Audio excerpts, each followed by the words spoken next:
आपलं शहर आता स्मार्ट होतंय। मग तुम्ही कधी स्मार्ट होताय? स्मार्ट न्यूजचे यूट्यूब चॅनल सबस्क्राइब करा, स्मार्ट बना। नोटिफिकेशनसाठी बेल आयकॉनवर क्लिक करा। नमस्कार, स्मार्ट न्यूज बुलेटिन मध्ये आपलं स्वागत आहे। मी अंकिता। बुलेटिनच्या सुरुवातीलाच एक आनंदाची बातमी आहे। बेळगावातील चोखंदळ रसिक वाचक प्रेक्षकांसाठी नेहमीच नवनवे उपक्रम राबविणाऱ्या स्मार्ट न्यूज परिवारातर्फे आता स्मार्ट सिंगिंग स्टार ही स्पर्धा आयोजित करण्यात आली आहे। स्पर्धेत सहभाग होऊ इच्छिणाऱ्या अनेक स्पर्धकांनी केलेल्या विनंतीनुसार या स्पर्धेसाठी आता दिनांक 5 जुलैपर्यंत मुदतवाढ देण्यात आली आहे। त्यामुळे स्पर्धकांनी त्वरित नावे नोंदवावीत असे आवाहन करण्यात येत आहे। या स्पर्धेच्या माध्यमातून बेळगावातील उदयोन्मुख गायकांसाठी एक विशेष पर्वणी उपलब्ध करून देण्यात येणार आहे। त्याचबरोबर स्मार्ट न्यूजच्या लाखो प्रेक्षकांपर्यंत आपले गायन कौशल्य पोहोचविण्याची संधी देखील मिळणार आहे।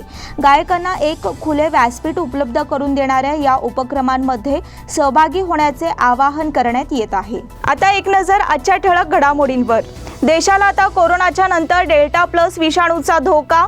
वटपौर्णिमेच्या निमित्ताने बाजारपेठेत गर्दी। महाराष्ट्र एकीकरण युवा समितीतर्फे सामाजिक उपक्रमांना चालना। सर्व विद्यापीठांनी परीक्षा रद्द करण्याची मागणी। कोरोना रुग्णसंख्येने 3 कोटीचा टप्पा ओलांडला। श्री शिवप्रतिष्ठानच्या वतीने शिवराज्याभिषेक सोहळा साजरा। स्मार्ट न्यूज वृत्ताची दखल। असोगा रस्ता कामास प्रारंभ। बळ्ळारी नाला विकासासाठी 800 कोटी। आयुष्यात अडचणीचे प्रसंग सांगून येत नाहीत, म्हणूनच अशा प्रसंगात पाठीशी उभं राहणारे नाव म्हणजेच अन्वेकर गोल्ड। गेल्या 15 वर्षापासून सोने आणि चांदीच्या दागिन्यावर सर्वात जास्त सुलभ तारण कर्ज रक्कम देणारे आणि सर्वात कमी व्याजदर आकारणारे। कोणत्याही बँकेत सोन्या चांदीचे गहाण ठेवलेले दागिने सोडवून घेऊन आजच्या मार्केट दराप्रमाणे योग्य किमतीस खरेदी करणारे। दागिना असो वा विश्वास, आम्ही मोल जाणतो। अन्वेकर गोल्ड। अन्वेकर गोल्ड 8843 8863। आणि आता बातमी आहे डेल्टा प्लस या विषाणू संदर्भातील। देशाला आता कोरोनाच्या नंतर डेल्टा प्लस विषाणूचा धोका निर्माण झालाय। डेल्टा प्लस हा चिंताजनक विषाणू असून त्याचे रुग्ण आढळलेल्या महाराष्ट्रासह केरळ, मध्य प्रदेश या राज्यांना केंद्राने सतर्कतेचा इशारा दिला आहे। डेल्टा प्लस हे कोरोनाचे नवे रूप असल्याचे केंद्रीय आरोग्य मंत्रालयाचे सचिव राजेश भूषण यांनी मंगळवारी पत्रकार परिषदेत म्हटले होते। मात्र इन्साकॉगने डेल्टा प्लस हे चिंताजनक रूप असल्याची माहिती दिल्याचे आरोग्य मंत्रालयाने नंतर जाहीर केले। केंद्राच्या आकडेवारीनुसार महाराष्ट्र, मध्य प्रदेश, केरळसह देशभरात डेल्टा प्लसचे 22 रुग्ण आहेत। त्यात महाराष्ट्रातील 16 रुग्णांचा समावेश असल्याचे केंद्राचे म्हणणे असले तरी महाराष्ट्र सरकारच्या आकडेवारीनुसार राज्यात या नव्या विषाणूचे 21 रुग्ण आहेत। त्यामुळे देशभरातील रुग्णसंख्या अधिक असण्याची शक्यता आहे। डेल्टा प्लसच्या फैलावाचा वेग अधिक असल्याचे मानले जाते। वटपौर्णिमेच्या निमित्ताने बाजारपेठेत गर्दी। लॉकडाऊनचे नियम शिथिल करण्यात आल्यानंतर दिवसेंदिवस बाजारपेठेतील गर्दी वाढते आहे। गुरुवारी साजरा होणाऱ्या वटपौर्णिमेच्या पूर्वतयारीसाठी बाजारपेठेत अशीच गर्दी उसळली होती। त्यामुळे बाजारपेठेत कोरोनाचे भय हरवून गेल्याचे दिसून आले। मागील 2 दिवसांपासून बाजारपेठेला बहर आला आहे। गेल्या 2 महिन्यांपासून बंद राहिलेले व्यवहार पूर्ववत सुरळीत होत आहेत। मात्र त्यामुळे नियमावलीचे सर्रास उल्लंघन होऊ लागले आहे। वटपौर्णिमेच्या निमित्ताने आवश्यक खरेदीसाठी बाजारपेठेत असेच गर्दीचे दृश्य पाहावयास मिळाले। पूजन कार्यानिमित्त होणाऱ्या कार्यक्रमांना लागणारी साहित्य खरेदी तसेच फळे आणि भाजीपाला यांच्या खरेदीकडे ग्राहक वर्गाचा ओघ वाढला होता। त्यामुळे बाजारपेठेत ये-जा करणाऱ्या दुचाकी वाहनधारकांची गर्दी मोठ्या प्रमाणात दिसून येत होती। वटपौर्णिमेच्या पूजेसाठी मिळणारे पूजेचे संच, आंबे, जांभळं, फणस, गरे यांची खरेदी मोठ्या प्रमाणात सुरू होती। महाराष्ट्र एकीकरण युवा समितीतर्फे सामाजिक उपक्रमांना चालना। महाराष्ट्र एकीकरण युवा समितीने कोरोनाच्या कालावधीत विविध सामाजिक उपक्रम राबविले आहेत। या पुढील काळात देखील ही मोहीम सुरू ठेवण्यात येणार आहे, अशी माहिती महाराष्ट्र एकीकरण युवा समितीचे अध्यक्ष शुभम शेळके यांनी माध्यम प्रतिनिधींना दिली। मागील 42 दिवसांपासून मराठा मंदिर येथे सुरू करण्यात आलेले कोरोना आयसोलेशन केंद्र आता बंद करण्यात आले आहे। याच ठिकाणी आता लसीकरण केंद्र सुरू करण्यात येणार आहे। त्यासाठी जिल्हाधिकारी MG हिरेमठ यांनी अनुमती दिली आहे.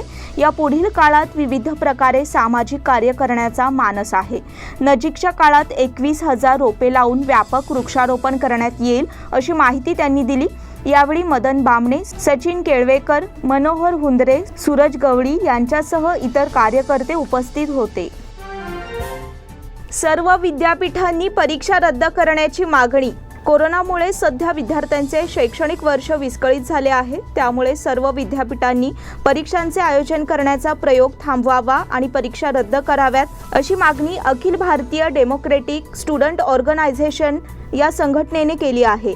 याबाबतचे निवेदन जिल्हा प्रशासनाला सादर करण्यात आले. या निवेदनात म्हटले आहे की विद्यापीठांच्या कडून प्रत्येक सत्रात 2 पेक्षा अधिक परीक्षा घेतल्या जातात. यामुळे विद्यार्थी वर्ग सध्या त्रस्त झाला आहे. कोरोनाच्या कालावधीत विद्यार्थी वर्गाचा ताण वाढला आहे.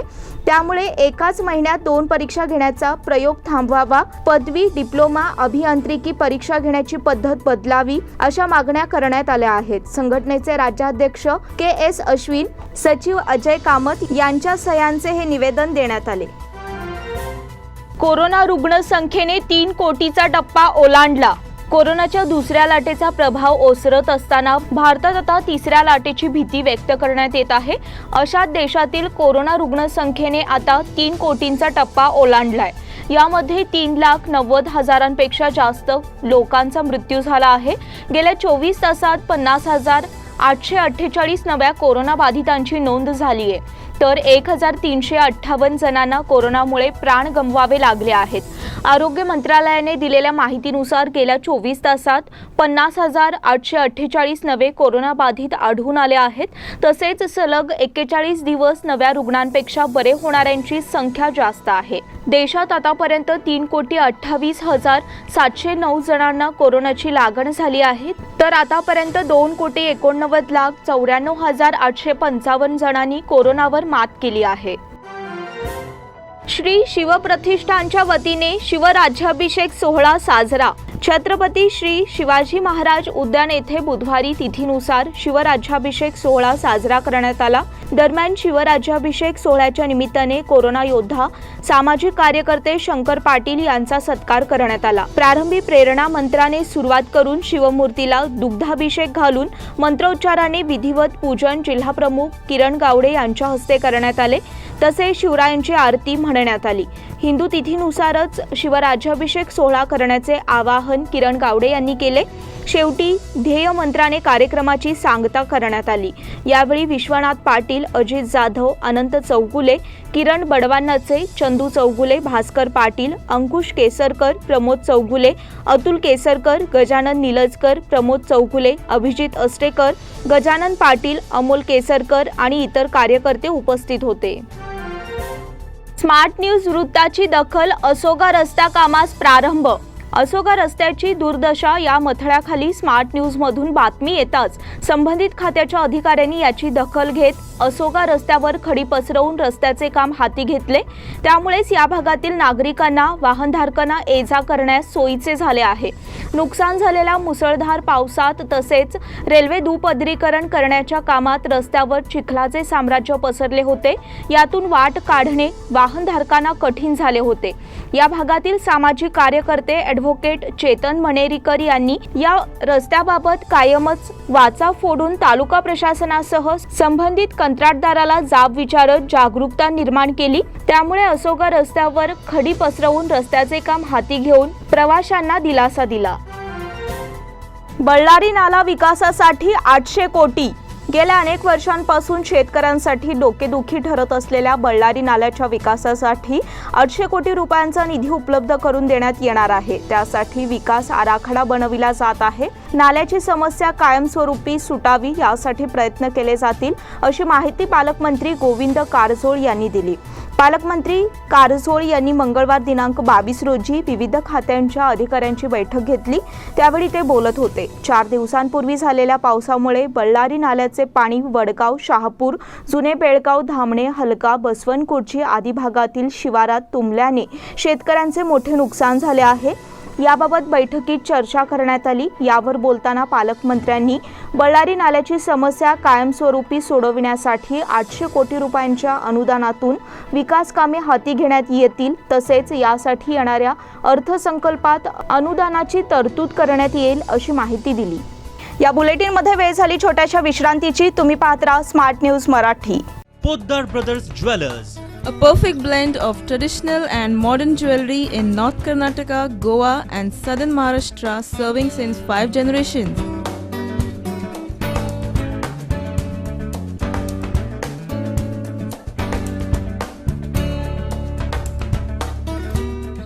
Exclusive gold, silver and platinum jewelry showroom.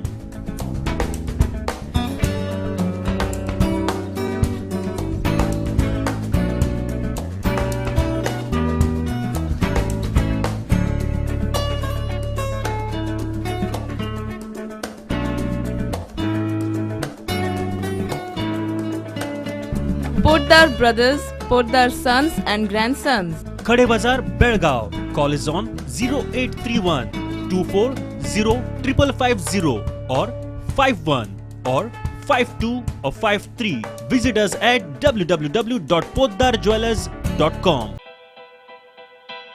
बेलगाम वासियों के पसंद में उतरा उड़ान बार एंड रेस्टोरेंट।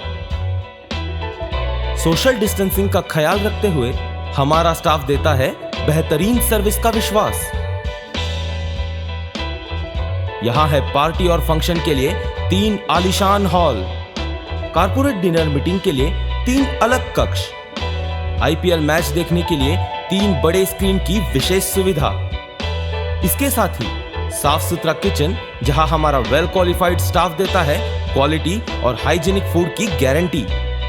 तो फिर खाने की हो बात तो आना परिवार के साथ। उड़ान बार एंड रेस्टोरेंट, लिंगराज कॉलेज के पास, बेलगावी। फोन 0831 2435 विश्रांतीनंतर पुन्हा एकदा आपलं स्वागत। भारतीय जनता पक्ष बेळगाव महानगरच्या वतीने बुधवारी डॉक्टर श्यामाप्रसाद मुखर्जी यांच्या पुण्यतिथीनिमित्त 2000 झाडे लावण्याचा कार्यक्रम राबविण्यात आला। या झाडांचे वितरण मंगळवारी बेळगाव भाजप महानगर कार्यालयासमोर करण्यात आले। वृक्षारोपणाचा कार्यक्रम व्यवस्थित पार पाडण्यासाठी बेळगाव भाजपचे कार्यकर्ते उपस्थित होते। महानगर अध्यक्ष शशिकांत पाटील, जनरल सेक्रेटरी दादागौडा बिरादार, मुरगेंद्र गौडा पाटील, गिरीश धोंगडी, उत्तर मंडळ अध्यक्ष पांडुरंग धामणेकर, सेक्रेटरी शिल्पा केकरे, श्रेयस नाकाडी, राजू मिशी, संतोष चिकलदिनी, केदार जोरापूर, शरद पाटील आणि पदाधिकारी यांच्या उपस्थितीत वृक्षारोपण करण्यात आले। संत मीरा शाळेत आंतरराष्ट्रीय योग दिन साजरा। अनगोळ येथील संत मीरा इंग्रजी माध्यम शाळेत आंतरराष्ट्रीय योग दिन साजरा करण्यात आला। कार्यक्रमाला प्रमुख पाहुणे म्हणून शाळेच्या मुख्याध्यापिका सुजाता दप्तरदार, उपमुख्याध्यापिका ऋतुजा जाधव, इन्चार्ज शिक्षिका गीता वरपे, आशा कुलकर्णी, विनाश्री तुकार, सुजाता पाटील यांच्या हस्ते भारत माता सरस्वती फोटोचे पूजन आणि दीप प्रज्वलन करून उद्घाटन करण्यात आले। या प्रसंगी क्रीडा शिक्षक चंद्रकांत पाटील आणि मुख्याध्यापिका सुजाता दप्तरदार यांनी योग दिनाचे महत्त्व शिक्षकांना पटवून दिले। यानंतर योग शिक्षिका अनुराधा पुरी यांनी योगाची प्रात्यक्षिके शिक्षकांकडून करून घेतली। अरिहंत संस्थेने भटक्या जमातीला दिला मदतीचा हात। लॉकडाऊनमुळे गेल्या वर्षभरापासून घरात बसून राहिलेल्या बोरगाव शहरातील सुमारे 40हून अधिक भटक्या जमातीच्या कुटुंबांना अरिहंत उद्योग समूहाने जीवनावश्यक वस्तूंचे किट वितरण केले। युवा नेते उत्तम पाटील यांनी मोफत गॅस, रेशन कार्ड, वीज कनेक्शन देण्याबरोबरच लॉकडाऊनच्या परिस्थितीची जाणीव ठेवून या लोकांना मानसिक आधार दिला आहे। 1 महिना पुरेल इतके मोफत 5 किलो गहू, 5 किलो तांदूळ, 5 किलो साखर, 5 किलो ज्वारी, 1 किलो तेल, चहापूड हे साहित्य देऊन अरिहंत उद्योग समूहांनी एक चांगला संदेश दिला आहे। युवा नेते उत्तम पाटील यांच्या मार्गदर्शनाखाली पृथ्वीराज अभिनंदन पाटील यांनी आपल्या अरिहंत उद्योग समूहामार्फत जीवनावश्यक वस्तूंचे वाटप करून सामाजिक बांधिलकी जपली आहे। मराठा जागृती निर्माण संघातर्फे आंतरराष्ट्रीय योग दिन साजरा। हिंदवाडी येथील घुमटमाळ मारुती मंदिरात गेल्या 3 वर्षांपासून मराठा जागृती निर्माण संघातर्फे सुरू असलेल्या योग वर्गातर्फे 21 जून रोजी आंतरराष्ट्रीय योग दिन साजरा करण्यात आला। योगगुरू शंकरराव कुलकर्णी यांचा शाल आणि पुष्पगुच्छ देऊन माजी नगरसेवक रतन मासेकर यांच्या हस्ते सत्कार करण्यात आला। अनंत लाड यांनी प्रास्ताविक केल्यावर रतन मासेकर यांचे स्वागत हिरालाल पाटील यांनी केले। गोपाळराव बिर्जे यांनी आपल्या भाषणात योगगुरू शंकरराव कुलकर्णी यांचे कौतुक केले। जयदीप बिर्जे यांनी आभार मानले। यावेळी प्रवीण पटेल, प्रेमानंद गुरव, सत्यप्रकाश कुलकर्णी, किसन दड्डीकर, नारायण अमरोळकर, मुनवळी यांच्यासह योग विद्यार्थी उपस्थित होते। आठवडाभर काढणीला आलेले कोबी पावसाने झाले उद्ध्वस्त। कंगराळी खुर्द येथे गेले 4-5 दिवस झालेल्या संततधार पावसाने अगदी आठवड्याभरात काढणीला आलेले कोबी पीक पूर्णपणे उद्ध्वस्त झाले असून कंगराळीतील चांगाप्पा पाटील या शेतकऱ्याचे सुमारे 1.5 लाख रुपयांचे नुकसान झाले आहे। चांगाप्पा पाटील यांचा रिक्षातून विद्यार्थ्यांची वर्दी करण्याचा व्यवसाय होता, पण गेल्या वर्षभरापासूनच वर्दीच बंद असल्याने ते शेतीतून भाजीपाला करून प्रपंच सांभाळत होते। यावर्षी बटाटा आणि मिरची या दोन्ही पिकात त्यांचे मोठे नुकसान झाले होते, तरी न डगमगता त्यांनी जवळपास 30 गुंठे क्षेत्रात नर्सरीतून 21,000 रोपे आणून कोबीची लागवड केली होती। सुरुवातीपासून स्वतः, वडील, पत्नी आणि मुलासह कष्ट करून प्रसंगी शेतमजूर घेऊन कोबी चांगला फुलवला होता। त्यांना त्यासाठी खर्चही 35,000च्या वर आला होता। मात्र पावसाने सर्व अपेक्षा भंग झाला असून सुमारे 1.5 लाखांचे नुकसान झाले आहे। त्यामुळे ग्रामस्थांमधून हळहळ व्यक्त होत आहे। गोंधळी गल्ली येथे लसीकरण मोहीम यशस्वी।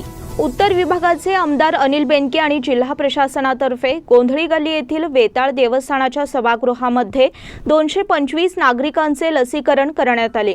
यावेळी 18 वर्षावरील ते 45 वर्षापर्यंतच्या युवक, युवती आणि पुरुष आणि महिला यांनी यात भाग घेतला होता।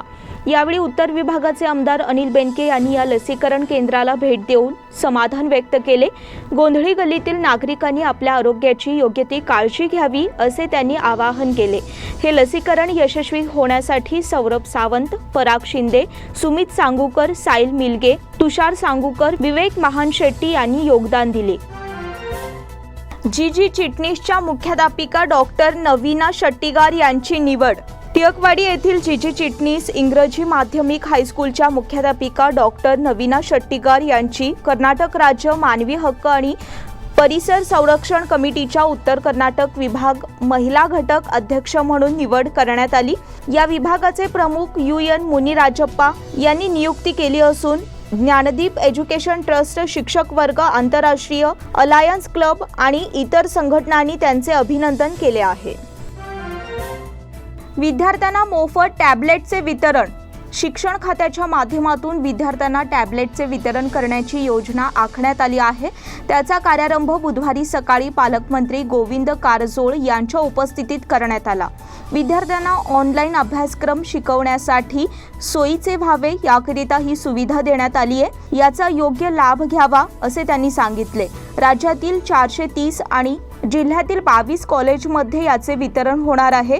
याचा लाभ 6020 विद्यार्थ्यांना होणार आहे असे त्यांनी सांगितले। विद्यार्थ्यांना असणारी गरज ओळखून ही सुविधा देण्यात आली आहे अशी माहिती त्यांनी दिली।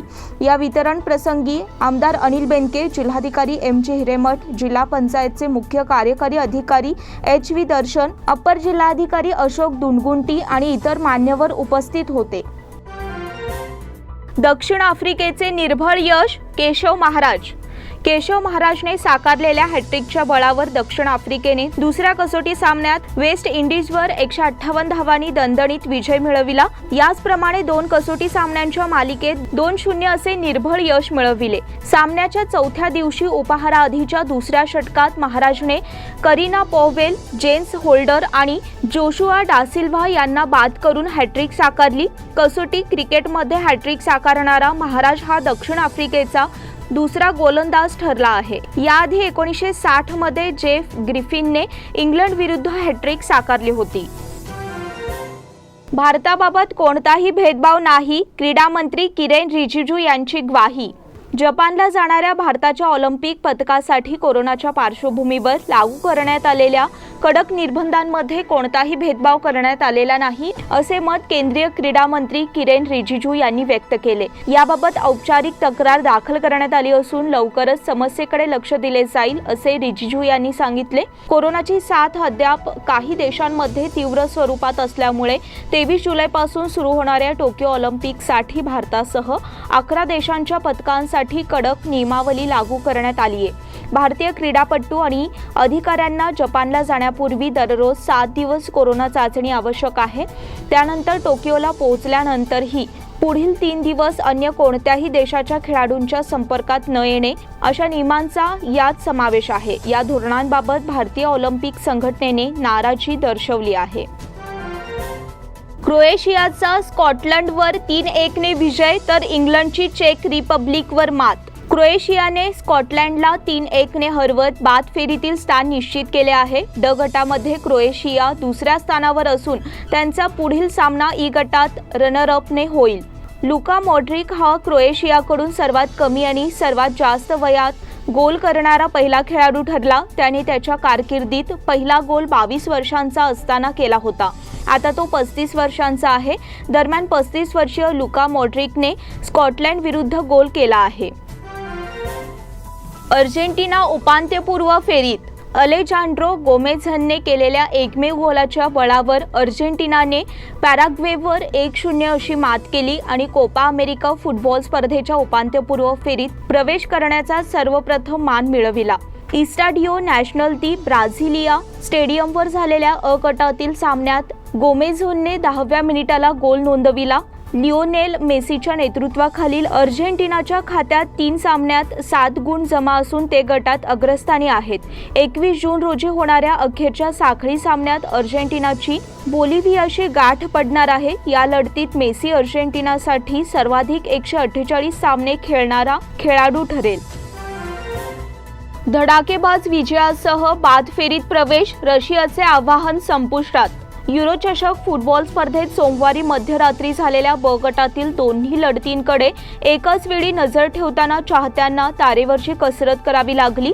मात्र बेल्जियम फिनलँड यांच्या तुलनेत पार्कन स्टेडियमवर झालेल्या डेन्मार्क विरुद्ध रशिया सामन्याने रसिकांची मने जिंकली. प्रमुख आक्रमणपटू क्रिस्तियन एरिक्सनच्या घटनेतून प्रेरणा घेत डेन्मार्कने देशवासियांना दिलेले वचन पूर्ण करताना रशियावर 4-1 असा शानदार विजय मिळवून दिमाखात बाद फेरी गाठली. रशियाला मात्र गटात 4थ्या स्थानी समाधान मानावे लागल्याने त्यांचे स्पर्धेतील आव्हान संपुष्टात आले. यल्लाप्पा गावडू पाटील यांचे निधन. उचवडे तालुका खानापूर येथील महाराष्ट्र एकीकरण समितीचे निष्ठावंत कार्यकर्ते यल्लाप्पा गावडू पाटील वय 38 यांचे बुधवार दिनांक 23 रोजी पहाटे अल्पशा आजाराने निधन झाले. त्यांच्या पश्चात पत्नी, 2 मुलगे, 1 मुलगी, आई, आजी, काका, काकू आणि चुलत भाऊ असा मोठा परिवार आहे. जांबोटी आणि परिसरातील महाराष्ट्र एकीकरण समितीचे ते एक निष्ठावंत कार्यकर्ते होते. याचबरोबर स्मार्ट न्यूजचे आजचे बुलेटिन इथेच संपले. धन्यवाद.